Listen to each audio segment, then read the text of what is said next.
o golpe cosmológico, o golpe biológico e o golpe psicológico. Ele pode falar um pouquinho de cada um deles aí. Golpe cosmológico. O golpe cosmológico, ele acontece quando o homem descobre que ele não está, na verdade, no centro do universo como ele pensava. Então isso é mais ou menos um baque, né, para o homem, porque ele descobre que ele não é tão superior assim em relação ao resto do universo como ele pensava.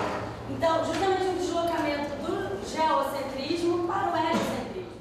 A introdução da filosofia no ensino médio faz com que se transfira para o professor, que vai entrar na sala de aula e vai se relacionar com os alunos, aquilo que é a parcela talvez mais difícil dessa atividade, a parcela mais delicada desse trabalho, que é tirar do espaço específico da universidade, tirar do contexto do ensino superior o discurso filosófico ao qual ele está adaptado, que esse professor viu colocado no contexto da sua formação, e transitar para cá, para o espaço da sala de aula, para o diálogo com os alunos, né? Alunos que têm interesses e têm um perfil completamente diferente daquele que se encontrava dentro da universidade, né? Isso significa que a filosofia, ao mesmo tempo, tem que enfrentar o problema de manter a sua identidade, mas de se adaptar a esse novo contexto, de dialogar com esse contexto da adolescência, com essa formação e esses interesses específicos que caracterizam esses alunos de ensino médio, né? Esse desafio lançado ao professor pressupõe, principalmente nesse momento inicial de implementação da filosofia, de contextualização nova da filosofia no ensino médio, em todos os anos do ensino médio e no Brasil inteiro, um processo longo de construção de cultura, né? Cujo pressuposto fundamental é o diálogo a respeito das experiências, o diálogo a respeito da prática desses docentes dentro da sala de aula, o diálogo entre eles. E para isso é fundamental que nós possamos ouvir, né, e dialogar a respeito dessa prática, ouvir descrições desses professores a respeito do seu trabalho. Meu nome é Joana Tolentino, sou professora de filosofia desde 2005. Trabalhei em vários lugares, trabalhei 5 anos no estado, na favela da Pedreira, trabalhei 2 anos no Colégio Pedro II como contratada, trabalhei em algumas escolas particulares, estou trabalhando no Cefet, num regime de dedicação exclusiva. Gosto muito de trabalhar com filosofia no ensino médio, já dei aula na Faculdade de Educação da Baixada Fluminense da UERJ, onde eu trabalhava com fundamentos da educação, então sociologia da educação, filosofia da educação. Gostei também da experiência com o ensino superior, mas tenho me realizado mais no trabalho com a educação básica. Minha formação foi feita inteiramente no Instituto de Filosofia e Ciências Sociais da FRJ, inteiramente, não, né? Quem parte ela é feita na Faculdade de Educação da FRJ. Começou em 2002, eu terminei a licenciatura em 2008, fiz o estágio no Colégio Pedro II em 2007, atualmente faço mestrado. Tá? Antes de dar aula no Pedro II, eu dei aula no Colégio Elite, que é um colégio particular, eu dava aula na unidade Campo Grande. E nesse colégio eu dei aula um ano para turmas também de primeiro ano, em aulas de 50 minutos, num sistema bastante diferente do Pedro II, inclusive. Em 2004 eu fiz estágio no Pedro II e achei fundamental, a experiência de estágio foi ótima. Eu acho que realmente é ali onde você tem a oportunidade de juntar uma teoria que você tem na universidade, na graduação, mesmo na licenciatura, com uma prática efetiva em sala de aula, coisa que ainda é muito distante, né? E aí no estágio, sim, com uma boa orientação, com uma boa condução, não só ser passivo, né, um assistente em sala de aula, mas ao contrário, pensar um planejamento juntos, pensar a elaboração de aulas, vamos trabalhar esse tema, vou fazer pesquisa em casa, vou me preparar porque eu vou auxiliar os alunos, então eu tenho que estar em dia com esse conteúdo, né, propor material didático, né, ou trabalhar até mesmo junto com o professor regente a produção desse material didático. Aí sim você começa a ver o que é a sala de aula. Meu estágio no Pedro II foi feito com a professora Zulena, no centro. Foi um estágio bastante proveitoso, a primeira vez que eu assistia, depois, obviamente, de ter feito meu ensino médio, quando eu assisti aula de filosofia, que eu voltava com outro olhar para assistir aulas de filosofia, agora na qualidade de futuro professor de filosofia. Foi uma experiência bastante proveitosa. Eu pude descobrir uma grande variedade de métodos que você pode usar para trabalhar filosofia. A professora Zulena trabalhava mais com aulas expositivas, mas também trabalhava muito com filmes, né? O trabalho com filmes também me ajudou bastante. Trabalhava também com trabalhos em grupo, que também foi uma coisa que eu pude observar bastante no trabalho da Zulena. Então foi um estágio, de maneira geral, bastante proveitoso. Como também fazer uma prova, né? Essas coisas que são um pouco básicas do cotidiano do professor, eu pude observar bastante ali no estágio com a professora Zulena. Então, esses primeiros anos de ensino de filosofia, né? São 2 anos que eu ensino filosofia, eu imagino que tenha sido anos mais de testar coisas que eu posso fazer e de encontrar dificuldades que eu não imaginava que ia encontrar e procurar soluções para essas dificuldades. Algumas dificuldades a gente imagina que vai encontrar, porque eu não fui aluno do ensino médio há tanto tempo assim, né? A dificuldade é uma certa resistência à matéria filosofia por parte da própria ambiente escolar, eu diria, né? Porque é uma matéria que entra logo no ensino médio. Antes eles não tiveram nenhuma matéria que seja semelhante na maior parte das escolas, né? Algumas têm matérias tipo cidadania, que trabalham questões semelhantes, mas nem em todas as escolas isso acontece. Então, eu já vinha com essa imagem de ter que criar um espaço de aceitação para a filosofia, de criar, junto aos alunos, um interesse por aquela disciplina. E, bom, mesmo que eu trabalhasse com outra disciplina, eu acho que uma das coisas que é fundamental para você fazer com que a produção de conhecimento na escola seja efetivada de maneira eficaz, e de maneira que não seja forçada com os alunos, né? Que não seja uma coisa simplesmente de fora para dentro, é você criar esse espaço de interesse com os alunos. E que eu acho que no campo específico da filosofia isso é importante, porque é uma matéria que está aos poucos se reconquistando o espaço que ela já teve um dia no ensino médio, e acho que conquistando um espaço ainda maior agora, né? Que ela vai passar para os 3 anos de ensino médio. As experiências são bastante distintas, né? O próprio público do Estado é outro. Eu, especialmente no Estado, trabalhava com ensino noturno. Então, é um público mais velho, que trabalha, que já está até mais cansado mesmo quando chega, né, à noite no trabalho, fora a própria dificuldade estrutural, né? O Estado, infelizmente, dá pouquíssimas condições de trabalho ao professor, né, recursos, a própria sala de aula muito cheia, turmas de 60 alunos, que vêm e que vão. Nas escolas particulares, algumas sim davam condições melhores, outras nem tanto, às vezes um tempo só por semana, quando você chega, faz chamada, sai, enfim, já está quase na hora de ir embora. E no Pedro II e no Cefet as experiências têm sido maravilhosas, né? Foram e têm sido. 2 anos que eu fiquei no Pedro II, tive uma experiência maravilhosa com os alunos, pude acompanhar os alunos por 2 anos, porque lá sempre teve, né, desde que retornou na primeira e na segunda séries do ensino médio, tem filosofia.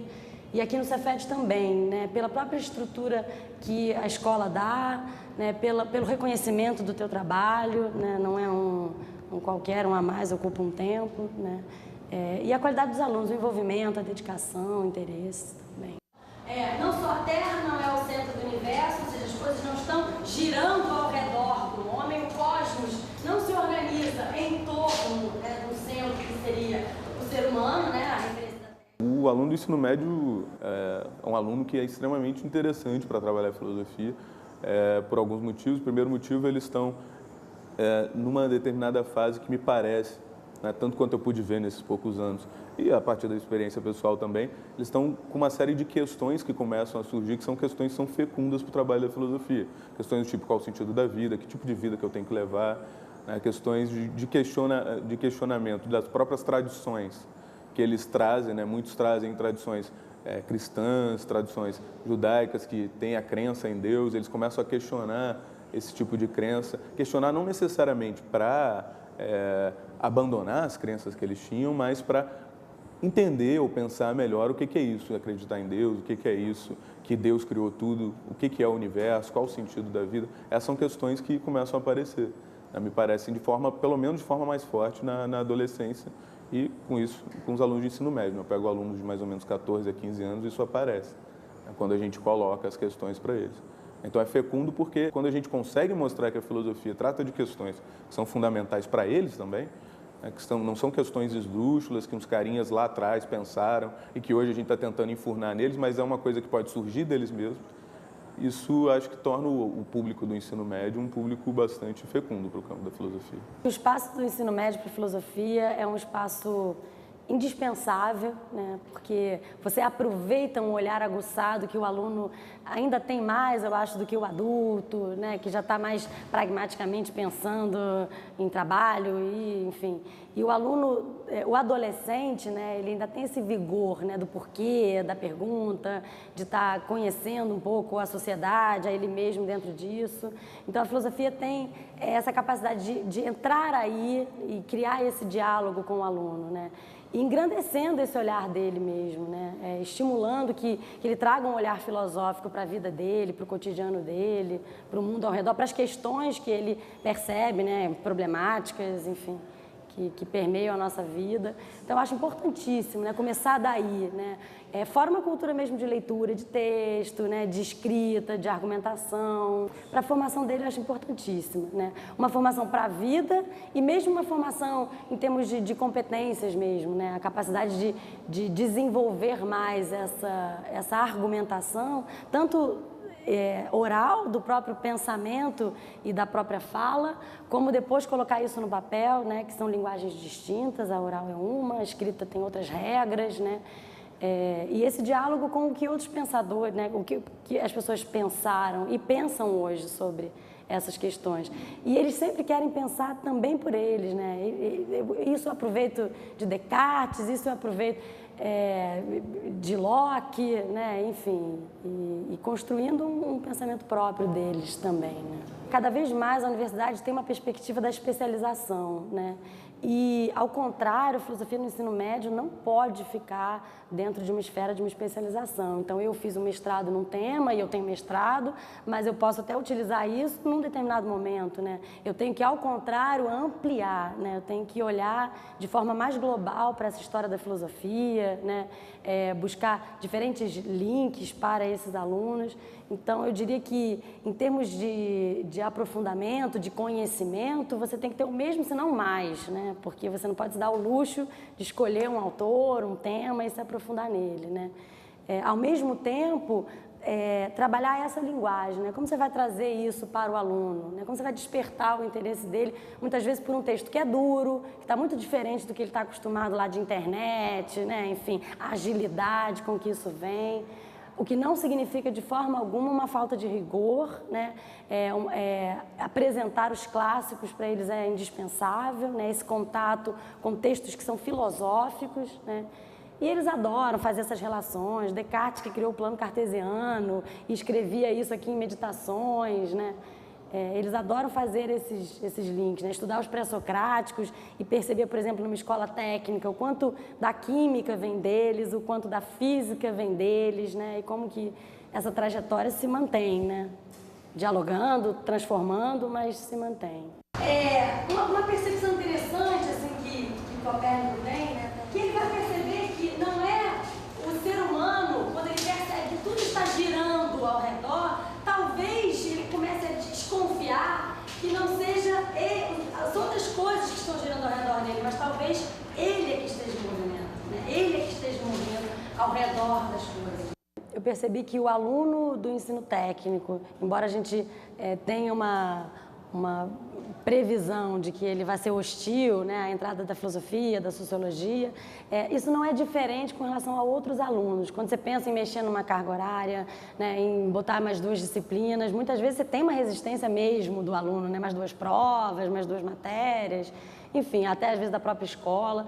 Mas eu não percebi no Cefet uma resistência maior, né? Ao contrário, talvez uma certa responsabilidade que eles tenham e tal, ou talvez um excesso de tecnicismo das outras disciplinas favoreça a minha aula, no sentido deles estarem ali mais inteiros, mais interessados. Esse é um momento bom da semana, às vezes eles dizem isso, né? Essa é a melhor aula da semana, enfim, que é talvez a possibilidade de eles estarem fazendo uma coisa diferente de só aquele foco no técnico, né? Enfim. E aí, falando do golpe biológico, que é o segundo golpe. Quem pode falar desse golpe biológico? Fala, por favor. Que o ser humano se chama superior aos animais, até que chegou a ter teoria de Darwin e acabou com isso. Acabou com essa divisão de superioridade. Então, o ser humano percebe que ele é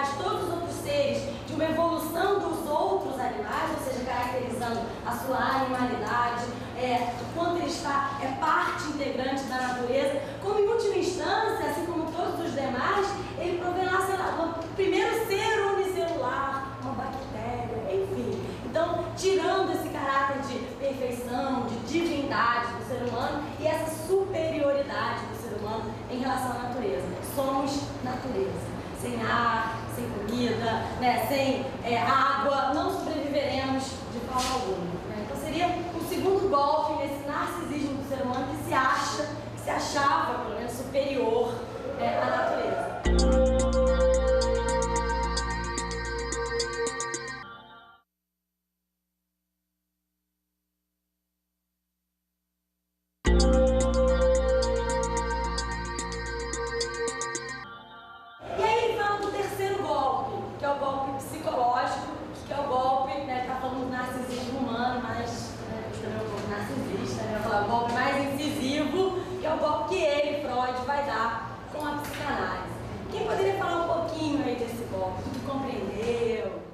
A filosofia está voltando agora numa inserção gradual obrigatória por conta da lei, e no Cefet isso tem acontecido. Antes eram fundamentos filosóficos e sociológicos, era uma coisa dividida. Então a gente está construindo um programa de curso, né? Então um programa em construção. A grosso modo a gente fez uma divisão, até dialogando também com Pedro II e outras escolas que já tinham isso consolidado. Na primeira série trabalhar a origem da filosofia, um pouco em relação com o mito e teoria do conhecimento. Na segunda série, ética e política, e na terceira série, ética e estética, né? Agora, o que a gente tem percebido é que é interessante também fazer um pouco essas relações, né? Então, ao trabalhar um sarau filosófico, onde eles vão buscar suportes artísticos, onde eles identifiquem alguma questão ali do conhecimento que tenha sido trabalhado. Então, tem surgido músicas que trazem questões sobre a verdade, né? Na perspectiva racionalista, né? Ou já nietzschiana, mais crítica. Alguns têm pego alguns pintores mais contemporâneos, né, trazendo um pouco uma influência de Freud, do inconsciente naquilo, né, dos afetos, enfim. Então, essa possibilidade também não ser estanque, né? Não vou trabalhar a arte só na terceira série, né? Enfim, dentro dessa perspectiva a gente discutiu um pouco o quanto o conhecimento está inevitavelmente relacionado com ética, com política, né? Nem sempre o que eu pesquiso é simplesmente o que eu me interesso ou o que a sociedade se interessa, né? O que possivelmente eu vou ter verba para minha pesquisa, né? Enfim, então também não deixar essas coisas estanques, né? Procurar relacionar essas áreas da filosofia. O programa de filosofia do Pedro II, ele está em construção, né? Em construção, primeiro porque eu imagino que eu tanto quanto eu pude conviver com o departamento, é uma prerrogativa do departamento e é um consenso, digamos assim, no departamento, que esse programa vai estar sempre em construção, né? A gente vai estar sempre testando novas coisas, etc. Mas isso não quer dizer que ele não se consolide em certas experiências bem-sucedidas, etc. Esse programa, com a inserção da terceira série, está sendo repensado, né? Isso é mais um elemento que veio para pensar esse programa, e atualmente ele é estruturado da seguinte maneira: ele tem um eixo que mescla a história com o eixo temático. Então a gente dividiu as 3 séries, a primeira série com o eixo histórico de antiga e medieval, a segunda série com um eixo em moderna e a terceira provavelmente em contemporânea. Mas isso é a ênfase que deve ser dada na série. Isso não quer dizer que são trabalhados exclusivamente textos dessas áreas de filosofia. Até porque me parece que dentro desses eixos temáticos, a gente colocou, dentro desses eixos históricos, perdão, a gente colocou eixos temáticos, né? O colégio é dividido em 3, cada ano é dividido em 3 trimestres, né? Então, dentro desses eixos históricos, a gente tem eixos temáticos, que são, no primeiro ano, no ano que eu estou trabalhando, né, a origem da filosofia, o conceito de filosofia, metafísica e lógica no segundo trimestre, e por fim, ética, política e alguma coisa relacionada com arte, poética ou estética, né, dependendo do momento da filosofia em que a gente está pensando. Eu acho que o desdobramento dessa inserção da filosofia nas 3 séries do ensino médio, da filosofia e da sociologia também, nas 3 séries do ensino médio, acho que é um desdobramento muito positivo. Eu acho que a gente perde um pouco uma visão do ensino médio como tecnicista, como cientificista, né? Nitidamente se equilibram as cargas horárias de humanas e ciências e linguagens, né? Elas ficam mais equilibradas e eu acho isso coerente, né? Porque, na verdade, é uma formação formação é um ensino propedêutico, é uma formação geral para esse aluno, que ainda não tem definições, né, enfim. E a possibilidade dele dialogar com muitas coisas ao redor dele, né? Eu percebo a filosofia muito mais aberta, ou pelo menos eu particularmente, né, percebo a necessidade da filosofia estar muito aberta às coisas que acontecem ao redor. Eu procuro aproveitar ao máximo matérias de jornal, coisas que estão pululando, às vezes um outdoor que é recorrente, um anúncio, um comercial que traz alguma coisa, né? Eu nunca esqueci um comercial que tinha Espere o Inesperado, né? Bem Heráclito, assim, né? E eles adoram, enfim, esse diálogo. E essa percepção, muitas vezes, que um filme que eles assistem à noite na TV, de repente tem um olhar filosófico sobre alguma coisa, né? Que você pode identificar nesse filme. Eles gostam disso, né? De perceber a filosofia viva por aí, né? Essa relação entre as disciplinas na escola não é fácil, né? No fundo, a gente fragmenta, supostamente para aprender melhor, e depois quer reintegrar a interdisciplinaridade, enfim. Eu acho que não caberia à filosofia essa responsabilidade, esse fardo mesmo da interdisciplinaridade. Mas, por outro lado, claro que eu falo de um ponto de vista privilegiado, né? Eu tenho a possibilidade de estar trabalhando um filósofo que é matemático, né? De estar trabalhando um filósofo que é médico, de estar trabalhando um filósofo que é químico, né? Enfim, eu não diria isso, Demócrito lá, enfim, pré-socrático, mas que eles na hora fazem esse link, né?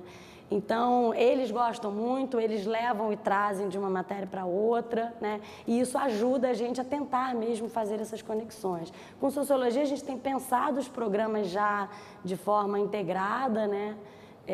Para dialogar mesmo, propositalmente, mas, inevitavelmente, isso acaba acontecendo pelo próprio conteúdo da filosofia. Então, a relação com as outras disciplinas, eu estou começando a construir agora, né? No primeiro ano que eu trabalhei no Colégio Elite, a gente tinha uma relação muito forte com a disciplina de Sociologia, com as disciplinas de História e de disciplinas, sobretudo, ligadas à área de Humanas, assim, né? Tudo História e Sociologia.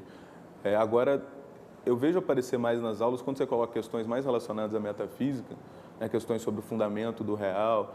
Sobretudo quando você coloca alguns pensadores pré-socráticos, aparece muito esse diálogo com a física, com a química, com outras áreas da ciência, né? E não só com áreas da ciência. Eu acho que nos trabalhos que eu procurei fazer, eu procurei também fazer um diálogo, não só com a ciência, mas com outras áreas de conhecimento ou áreas de atividade humana, se a gente quiser ser um pouco mais cuidadoso e mais amplo nas denominações, como a arte, né? Como a música. Um dos trabalhos que eu fiz foi um trabalho de um diálogo que eles tinham que fazer entre mito, filosofia e senso comum. Outro trabalho que foi interessante, pedi para eles escolherem uma expressão artística ou cultural que eles quisessem, um programa de TV, uma rádio, qualquer expressão que eles quisessem escolher, e escolher um dos temas que eles tinham gostado mais no ano. E eu fui orientando o trabalho para eles trabalharem esse tema a partir dessa expressão artística. E aí estão surgindo trabalhos muito interessantes, assim. Então, esse diálogo acontece bastante, não só com as outras disciplinas do colégio, mas também com áreas que não são tão privilegiadas no colégio, embora existam, como artes, como música, etc. Eu nunca adotei um livro didático para que o aluno comprasse e aquilo norteasse o ano inteiro. Isso eu nunca fiz. Um ou outro livro didático que eu gosto mais, eu uso em algumas partes, porque, em geral, são livros que tentam abranger toda a história da filosofia, inevitavelmente ficam coisas enormes, caríssimas, pesadas, você não vai trabalhar aquilo, às vezes o pai se ressente, porque eu comprei um livro que o professor trabalhou 4 tópicos, sei lá, 5 tópicos, né? E nem sempre esses tópicos são todos igualmente bons, né? Então, um ou outro são melhores num livro, no terceiro livro tem, enfim, um tópico melhor. Eu aproveito, sim, mas principalmente tenho uma preocupação em trabalhar com os textos originais para eles, que é um esforço hercúleo, assim, de corte, colagem, que parte dá para entender, né? Enfim, mas procuro ao máximo trazer isso para os alunos, eles gostam. Eu estou lendo Freud. Mas o que ele está querendo dizer ali, hein, quando ele fala da mente, que o ser humano acha que a mente é toda racional? Quando ele está falando isso, ele está afirmando que a mente é toda racional? Não, diz que tem uma parte inconsciente. Ele diz que tem uma parte inconsciente. Aliás, a maior parte é inconsciente, né? O que ele está querendo dizer com isso? Ele vai dizer que é o próprio golpe no interior do próprio ser humano. O ser humano, ele não controla o universo, o cosmos, ele não é o centro desse universo, né, o primeiro golpe. O ser humano não controla a natureza, não é ele o regente da natureza, ele não está acima desta natureza, ele é parte como qualquer outra dessa. E pior, nem mesmo dentro da mente, que ele achava que ali não, aqui pelo menos eu reino, aqui eu controlo, aqui eu domino com a minha razão, com a minha parte consciente. Ele vai, com Freud, com a psicanálise, vai perceber que não é verdade isso. Que a maior parte da mente, ela é inconsciente. Estou lendo Marx, eu estou lendo Platão, eu não estou lendo alguém que diz que Platão, enfim, né? E aí, muitas vezes, trabalho com textos introdutórios, às vezes meus, às vezes de outros colegas que a gente compartilha, que é uma forma, assim, de, na introdução, tentar mastigar um pouco aqueles conceitos que, às vezes, aparecem de forma mais dura no texto clássico, né? E aí eles já entram no original com mais tranquilidade, assim, com menos medo, né? Assim, com menos estranhamento. O meu trabalho em sala de aula, o modo como eu estruturo o meu programa, é a partir da ideia de que, em filosofia, você tem que trabalhar questões fundamentais, mostrar que elas estão relacionadas, de fato, com a situação dos alunos. E, por outro lado, acho que é uma das missões da filosofia no ensino médio, se apresentar aos alunos não só as questões clássicas, mas os textos clássicos em que essas questões foram trabalhadas. Né? Isso não quer dizer que eu deva necessariamente trabalhar de uma única maneira, né? Lendo os textos simplesmente com os alunos, mas o que eu procuro fazer na maior parte das aulas até hoje é fazer um momento da aula que é um momento de mostrar para os alunos que as questões que vão ser colocadas naqueles textos são questões fundamentais e que estão relacionadas com a vida deles. Eu coloco, por exemplo, uma pergunta: o que significa ser no quadro? Parece, a princípio, uma pergunta muito abstrata, que não tem nada a ver com a vida deles. A turma começa aos poucos, dar uma resposta, dar outra resposta, eu vou anotando as respostas no quadro e a gente, a partir das respostas dele, vai mostrando que aquela questão, que parecia, de início, uma questão totalmente desligada do cotidiano deles e desligada da vida deles, é uma questão que tem a ver com a vida deles. E aí a gente parte para o trabalho com texto clássico, né? É claro que o modo como isso é feito, de puxar a questão dos alunos, e o modo como eu trabalho com texto clássico também muda, né? Eu posso puxar essa questão de maneira em trabalhos em grupo, ou posso ser com a turma inteira, ou em duplas, ou propondo um exercício. Esses foram os vários métodos que eu testei ao longo desse ano. O trabalho com texto, mesma coisa, né? Através de exercício, ou propor que eles leiam o texto e façam perguntas a partir do texto, e por aí vai, né? Esse é mais ou menos o método. Para mim é um ponto fundamental ganhar o interesse do aluno, né? A escola, às vezes, se distancia disso, se preocupa pouco com isso, não só a filosofia, mas de uma forma geral, né? O aluno, às vezes, com o dia inteiro, 6 horas, às vezes aqui no ensino técnico, ele fica desde de manhã até 6 horas da tarde, numa sala de aula, 30 alunos. Então, não é só o professor falando e o aluno escutando, até porque não acredito que a produção de conhecimento se estabeleça dessa forma, né? Ele não é um polo passivo que está me ouvindo e decorando e repetindo, né?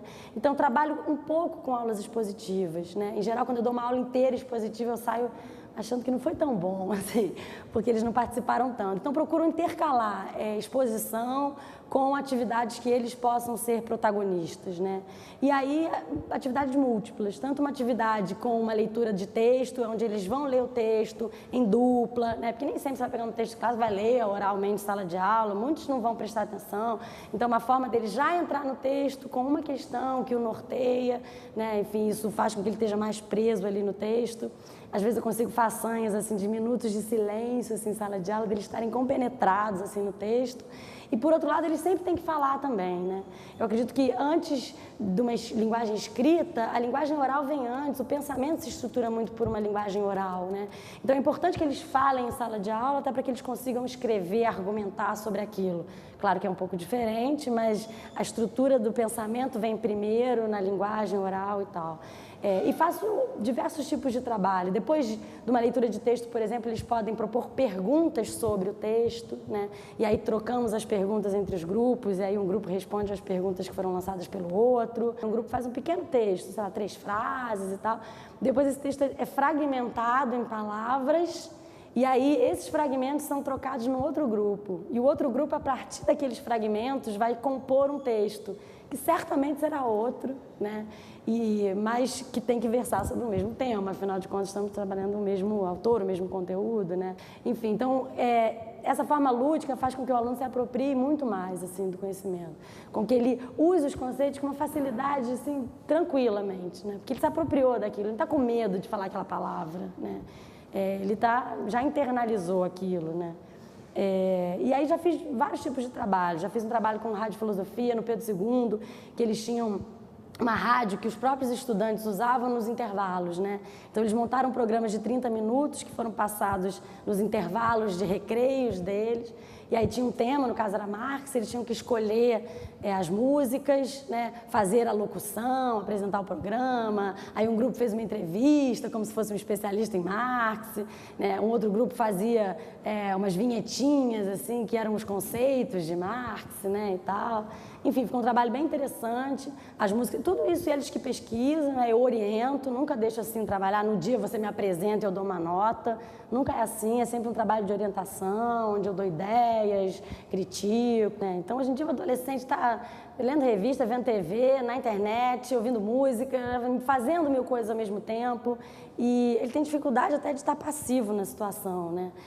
Então ele está fazendo coisas, né? Produzindo coisas ali. Outra questão que eu acho importante é que ele está se apropriando daquilo, muitas vezes representando, né? Eu tive uma experiência uma vez da dificuldade do aluno entender um conceito de vontade de poder em Nietzsche, né? Achava que era poder ter um carro, poder ter isso. E aí eu tive uma ideia, vamos trazer um monte de coisas coloridas e eles vão representar pictoricamente o conceito de vontade de poder. Que eu até uso mais vontade de potência e tal, enfim. E aí eles começaram a sacar, porque eles não iam desenhar um carro, porque isso não é vontade de poder, né? E aí eles começaram a sacar e saíram representações brilhantes, assim.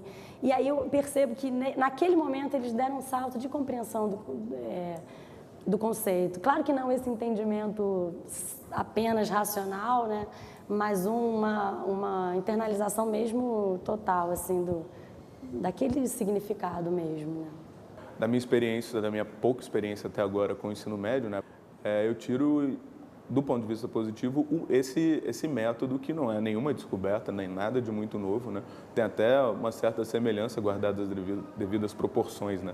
Com o método lá da maêutica socrática, que é você tentar extrair o conhecimento que ele já tem ali, ou as questões que ele já tem ali, né? Esse método acho que funcionou muito bem, né? É um método que pode ser trabalhado de diversas maneiras, ou seja, não necessariamente eu tenho que ficar lá na frente na turma e solicitar que eles me digam alguma coisa sobre uma pergunta que eu proponho. Eu posso propor essa perguntas diferentes em grupos diferentes, depois trocar os alunos de grupo para ver o que funcionou, ou então propor a mesma pergunta para 2 grupos e trocar, né? Eu posso colocá-los em duplas para discutir essa pergunta, depois trazer os resultados para a turma.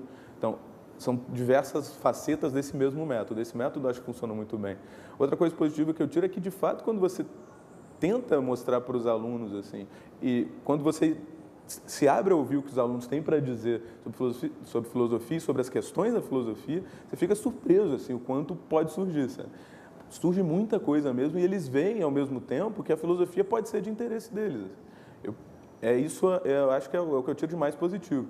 Especificamente questões de metafísica, assim, que são questões geralmente que as pessoas têm dificuldade de trabalhar no ensino médio, pelo menos eu ouço dizer isso, né? Muitos colegas meus que se formaram junto comigo um pouco antes dizem que têm um pouco de dificuldade de trabalhar essas questões, dão ênfase à ética, à política. Não quero dizer que tenha que tirar, não estou dizendo isso, estou querendo dizer que questões de metafísica também podem ter um interesse para aqueles alunos, assim, isso é outra coisa positiva que eu tiro. Do ponto de vista negativo, o que eu mudaria um pouco na minha experiência é a tentativa de trabalhar um menor número de temas e de aprofundar mais esses temas. Isso foi muito mais produtivo do que eu tentar dar um conteúdo enorme, que às vezes ficava artificial e simplificado demais para os alunos, e eles não aprendiam nada e não era produtivo para a filosofia, eles não tinham uma experiência do que era a filosofia. Isso eu acho que é a parte mais negativa. Eu acho que enxugar o conteúdo, que é uma coisa difícil, né? Você cortar o que você vai colocar ali para os alunos. Você quer colocar tanta coisa que você acha interessante, você deve colocar, que é muito maneiro, que eles vão gostar, que não sei o quê. E às vezes não é assim, né? Às vezes você tem que cortar mesmo, né? Eu acho que é melhor trabalhar bem pouca coisa do que mal muita coisa. E ainda bem que a gente ainda tem, e espero que continue tendo, essa liberdade em filosofia, né? Porque nas outras disciplinas, pelo menos você ouve falar isso dos professores e vê os alunos assim também, eles têm um conteúdo que tem que ser dado. Tem que ser dado esse conteúdo, de qualquer maneira, né? Então, você, em filosofia, ainda tem essa liberdade para programar o conteúdo de acordo com a sua formação, com o interesse dos alunos, com o que funciona e não funciona, né? E mesmo de acordo com, mudá-lo de acordo com o que acontece ali ao longo do ano, né? Então, é isso.